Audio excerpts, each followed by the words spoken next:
ان اللہ وملائکتہ یصلون علی النبی یا ایھا الذین آمنوا صلوا علیہ وسلموا تسلیما اللهم صل علی سیدنا محمد وعلی آل سیدنا محمد وسلم۔ الحمدللہ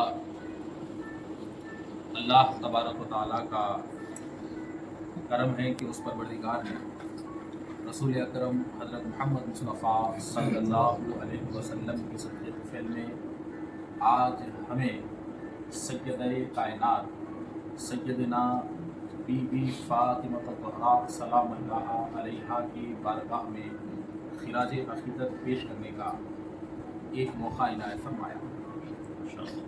سیدہ کائنات بی بی فاطمہ سلام اللہ علیہا کی فضیلت کیا ہے؟ تو سیدہ کائنات بی بی فاطمہ کی فضیلت کو جاننے اور سمجھنے کے لیے اتنا ہی سننا اور اتنا ہی بولنا کافی ہے کہ اللہ تبارک و تعالیٰ نے جتنے فضائل، جتنے کمالات، جتنی عظمتیں رسول اکرم صلی اللہ علیہ وسلم کو عطا کی، وہ ساری عظمتوں کے مظہر کا نام فاطمہ ہے۔ سارے کمالات کے مظہر کا نام بی بی فاطمہ ہے۔ اسی لیے تو ام المومنین بی بی عائشہ صدیقہ رضی اللہ تعالیٰ عنہا نے کہا تھا کہ ساری خواتین میں اگر کوئی مشابہ رسول ہے تو وہ سیدہ فاطمہ ہے۔ اور پھر آپ کا ایک اور مقام اور ایک اور مرتبہ یہ ہے کہ اللہ تبارک و تعالیٰ کے محبوب رسول اللہ ہے، محبوب رب العالمین ہے، اور بی بی فاطمہ محبوب رب العالمین۔ میرے دوستو، سیدہ کائنات کی شان اور آپ کی عظمت تھوڑا سمجھنے کی کوشش کرتے ہیں تمہید کے طور پہ کہ رسول اکرم صلی اللہ علیہ وسلم نے مکے میں نبوت کا اعلان کیا۔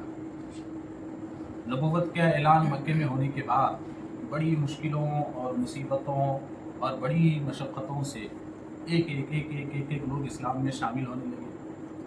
تو اب چند دنوں کے بعد، چند سالوں کے بعد ایک سوال اٹھتا ہے کہ آپ جس اللہ کے دین کو پھیلا رہے ہیں، جس اللہ کی طرف آپ لوگوں کو بلا رہے ہیں، آخر وہ آپ کا اللہ کیسا ہے؟ رسول اللہ سے کفار پوچھتے ہیں کہ آپ کا اللہ ہے کیسا؟ وہ رہتا کہاں ہے؟ وہ کیا کھاتا ہے؟ وہ کیا پیتا ہے؟ ہر کوئی اپنے اپنے عقیدے کی بات کر رہا تھا۔ تو جواب اللہ کی طرف سے آیا کہ حبیب ان سے کہہ دیجیے، جو اللہ کے بارے میں سوالات کرتے ہیں نا، ان سے کہہ دیجیے قل هو اللہ احد، کہ وہ اللہ ایک ہے۔ جس اللہ کے بارے میں تم پوچھ رہے ہو وہ اللہ ایک ہے، اللہ الصمد، اور وہ بے نیاز ہے، بے نیاز ہے۔ اور پھر عیسائی عقیدے کو توڑتے ہوئے جواب دیا گیا لم یلد ولم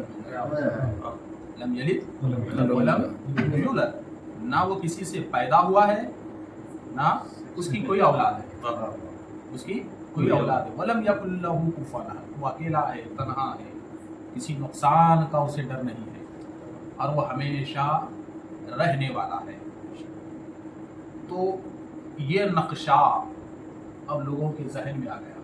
دیکھیں بڑی باریک بات ہے، یہ نقشہ ذہن میں آ گیا، اور جتنے اسلام لائے اسی نقشے پہ اسلام لائے اور اسی بنیاد پہ اسلام لائے کہ اللہ ایک ہے، پاک ہے، بے عیب ہے، بے نیاز ہے، اکیلا ہے، تنہا ہے، خود سے ہے، اپنے آپ سے ہے، اور اس سے ساری کائنات ہے، اس سے ساری کائنات ہے۔ اور اسی توحید پہ ہر کسی نے رسول اکرم صلی اللہ علیہ وسلم کے ہاتھ پہ بیعت کی، اور آقا دو عالم صلی اللہ علیہ وسلم اسی عقیدے پہ لوگوں کو اپنے قریب کیا، اور اسی عقیدے پہ صحابہ اکرام جمع ہوتے رہے، اسلام بڑھتا رہا، لوگ بڑھتے رہے، تبلیغ آگے جاتی رہی۔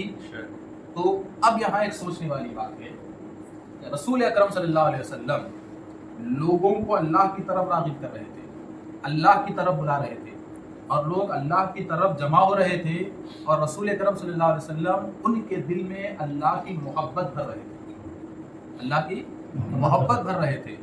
اور اس زمانے میں کچھ ایسے بھی تھے جو اللہ کو مانتے تھے مگر رسالت کو نہیں مانتے تھے، ایسے بھی تھے، مگر جو مسلمان ہو چکے تھے ان میں تو بے مثال اللہ کی محبت تھی، چونکہ ہر روز صبح شام رسول کرم صلی اللہ علیہ وسلم اللہ کی حمد کبریائی بڑائی ان لوگوں کے سامنے بیان کر رہے تھے، تو اللہ کی محبت ان کے رگوں میں، ان کے ریشوں میں اللہ کی محبت بھر گئی تھی۔ تو اب میرے دوستو، تو اللہ کی محبت یوں ہی مکمل نہیں ہوتی، یہ قرآن کی شرط ہے کہ اللہ کی محبت یوں ہی مکمل نہیں ہوتی، تسبیح پھرانے سے اللہ کی محبت مکمل نہیں ہوتی، بلکہ ہر محبت کا تقاضا ہے اور ہر محبت کے کچھ شرائط ہیں، تو اللہ کی محبت کے لیے بھی شرائط کی تکمیل ضروری ہے۔ تو جب ہر طرف اللہ اللہ عام ہو گیا، جب ہر طرف توحید عام ہو گئی، جب ہر طرف اللہ کے صفات عام ہو گئے، تو پھر اللہ نے ان سے کہا کہ قل ان کنتم تحبون اللہ فاتبعونی یحببکم اللہ، کہا کہ اے مصطفیٰ آپ ذرا ان سے بولیے، آپ بولیے، کیا بولے؟ تو کہا کس سے بولے؟ ان سے بولیے جو اللہ کی محبت کا دم بھرتے ہیں، ان سے بولیے جو اللہ کی محبت کا دم بھرتے ہیں کہ اگر تم حقیقت میں اللہ کی محبت کرتے ہو تو فاتبعونی، اے حبیب آپ ان سے کہیے کہ آپ میری اتباع کریں، میری اتباع کریں۔ تو دیکھیے کتنی کمال کی محبت ہے اور کتنے کمال کی مزے کی چیز ہے کہ ایک زمانے تک رسول اللہ نے اللہ کی محبت کو قوم کو بلایا اور اللہ کی محبت کا نام لے کے قوم کو ایک پلیٹ فارم پہ جمع کیا، اور جب قوم اللہ کی محبت کے نام پہ ایک پلیٹ فارم پہ آ گئی تو اللہ تعالیٰ اسی محبت کو مکمل کرنے کے لیے اتباع رسول کا حکم دیتا ہے، اسی محبت کو مکمل کرنے کے لیے اتباع رسول کا حکم دیتا ہے۔ تو گویا کہ میرے دوستو اللہ نے یہاں صاف واضح کر دیا کہ اللہ کی محبت لاوارث نہیں ہے، یہ لاوارث نہیں ہے اور یہ ایری غیری نہیں ہے، بلکہ کچھ راز ہے اس میں۔ وہ راز کیا ہے؟ تو اب ذرا دیکھیے کہ اللہ نے صاف کہہ دیا کہ اگر تم میں اللہ کی محبت ہے اور تم اللہ کی محبت کا دم بھرتے ہو تو ایک کام کرو، میرے نبی کی اتباع کرو، میرے نبی کے سامنے جھک جاؤ، میرے نبی کے تم تابعدار بن جاؤ، ان کو آقا جانو اور تم غلام بن جاؤ، ان کو آقا جانو اور تم غلام بن جاؤ، اور وہ جو کہتے ہیں تم اپنے اوپر لازم کر لو، اپنے اوپر لازم کر لو۔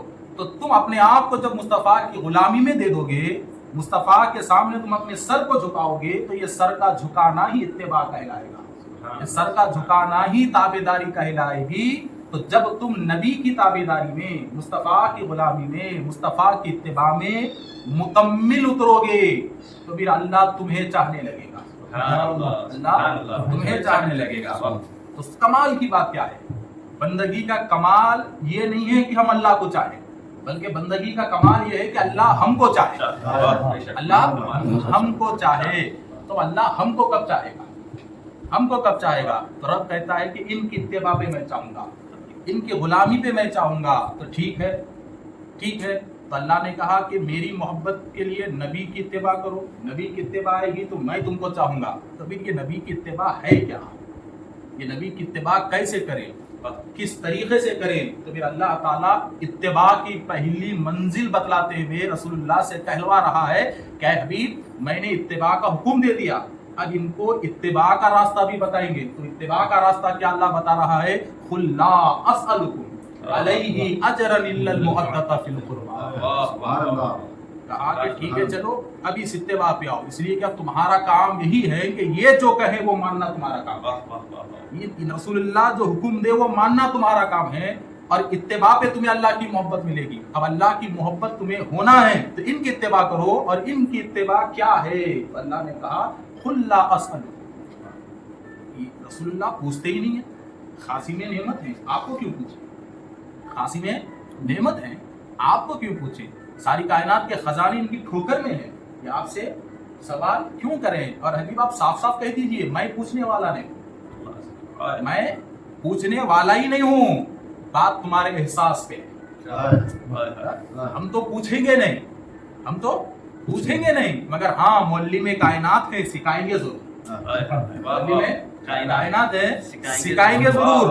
اب سیکھنے کے بعد بہتر شاگرد بننا نہ بننا یہ تمہارے ہاتھ میں ہے، بہتر شاگرد بننا نہ بننا یہ تمہارے ہاتھ میں ہے، لہٰذا ہم سکھا دیتے ہیں، ان کو سکھائیے، اور سکھاتے وقت یہ بھی کہہ دیجئے کہ میں نہیں پوچھ رہا ہوں اور نہ میں پوچھوں گا، نہ میں پوچھوں گا، بحیثیت معلم بتا رہا ہوں کیا کہ میں کوئی چیز نہیں مانگتا، کسی کو غنی بنا دیا، کسی کو صدیق بنا دیا، کسی کو کیا کیا بنا دیا، کیا سے کیا بنا دیا، اور تم کیا تھے کیا ہو گئے، اسو بنانے کے عوض میں تم سے کوئی چیز نہیں مانگتا، کوئی چیز نہیں مانگتا۔ ہاں اگر تمہارا ضمیر زندہ ہے، تمہیں احساس ہے کہ تم کیا تھے کیا ہو گئے، تمہیں احساس ہے کہ تمہارے باپ دادا کیا تھے کیا ہو گئے، تمہیں احساس ہے کہ رسول اللہ کے کانٹوں کا چبھن کا معاملہ کیا تھا، تمہیں احساس ہے طائف کے زخم کیا تھے، تمہیں احساس ہے کہ بدر کیا تھا، تمہیں احساس ہے احد کیا تھا، حنین کیا تھا،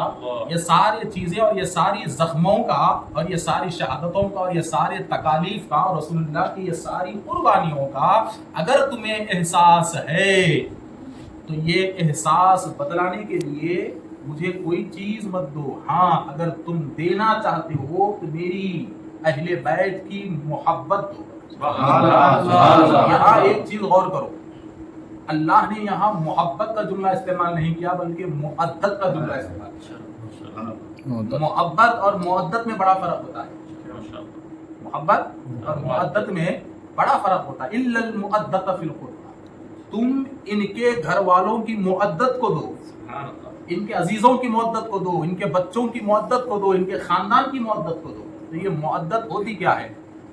مودت کو محبت کہتے ہیں، محبت کہتے ہیں تو میرے دوستو یاد رکھو، محبت ایک قسم کے دھوکے کا نام بھی ہے اور ایک قسم کے دھوکے کا نام بھی ہے، اور محبت کامیاب بھی ہوتی ہے ناکام بھی ہوتی ہے، کامیاب بھی ہوتی ہے ناکام بھی ہوتی ہے، اور محبت میں مطلب پوشیدہ رہتا ہے اور مفاد پوشیدہ رہتا ہے، حقیقت ہے، بغیر مفاد کے بغیر مطلب کے محبت فطرت میں ہے ہی نہیں، یہ حقیقت ہے۔ اللہ نے فطرت میں محبت کو ڈالا تو مطلب اور مقصد کو بھی فطرت میں ڈالا ہے، تو کوئی بھی محبت بغیر مطلب کے کسی سے ہوتی ہی نہیں، بغیر مقصد کے ہوتی ہی نہیں۔ تو یہاں معاملہ رسول اللہ کا ہے، مطلب اور مقصد کیسے استعمال کیا جاتا ہے، مطلب اور مقصد کیسے استعمال کیا جاتا، جبکہ ایمان کا نام ہی ہے بے مقصد سر کو جھکانا، ایمان کا نام ہی ہے بے مقصد دنیاوی فائدے کے سر کو جھکانا، تو یہاں بھی مطلب اور مقصد کیسے استعمال ہوتا؟ تو محبت میں مطلب اور مقصد استعمال ہوتا ہے اور مودت بے مقصد کی جاتی ہے، بے مقصد کی جاتی ہے، بے مطلب کی جاتی ہے۔ تو اب مودت اور محبت میں فرق کیا ہے؟ تو میں آپ کو بتاتا ہوں، دیکھو میرے دوستو، کیا بھی دیکھ لیے آپ کہ محبت مطلب پہ، محبت غرض پہ ہے نا، محبت مقصد پہ ہوتی ہے، اور مودت کیسے ہوتی ہے؟ تو مودت کے لیے کہا گیا کہ مودت کسے کہتے ہیں؟ تو صوفیاء کرام کہتے ہیں کہ تم یہ بتا سکتے ہو کہ مچھلی کا پانی سے کتنا گہرا تعلق ہے؟ کوئی بتا سکتا ہے کہ مچھلی سے پانی کا کتنا گہرا تعلق ہے؟ کوئی بتا سکتا ہے؟ تو دنیا خاموش رہی، اس لیے کہ مچھلی کی زندگی کا نام پانی ہے، مچھلی کی زندگی کا نام پانی ہے، اسے پانی سے نکال دو تو اس کی زندگی ختم ہے، اس کی زندگی ختم ہے۔ تو کہا بس مودت کا معاملہ بھی ایسے ہی ہے کہ تم اہل بیت کے معاملے میں ایسے ہو جاؤ جیسے مچھلی پانی کے ساتھ رہتی ہے، ایسے مچھلی پانی کے ساتھ رہتی ہے، اس لیے کہ میرے دوستو مچھلی پانی مقصد نہیں ہے مچھلی کا، پانی مطلب نہیں ہے مچھلی کا۔ ارے اپنی روح اپنا مقصد ہوتی ہے کیا؟ روح ہے تو ہمارا کوئی مقصد ہے، روح ہے تو ہمارا کوئی مطلب ہے، روح ہے تو ہمارا کوئی پلان ہے، روح ہی نہیں ہے تو کیا مطلب ہے، روح ہی نہیں ہے تو کیا پلان ہے۔ اسی طریقے سے مچھلی کی روح پانی ہے، مچھلی کی جان پانی ہے، اور اس کو اس پانی سے نکال دو تو پھر وہ تھوڑی دیر تڑپے گی، اپنی جان دے دے گی۔ تو اسی لیے اللہ نے کہا کہ تم مودت کرو، کیسی مودت کرو؟ تو دل سے نہیں، روح سے مودت۔ رسول اللہ کے خاندان کو تم اپنی روح سے جوڑو،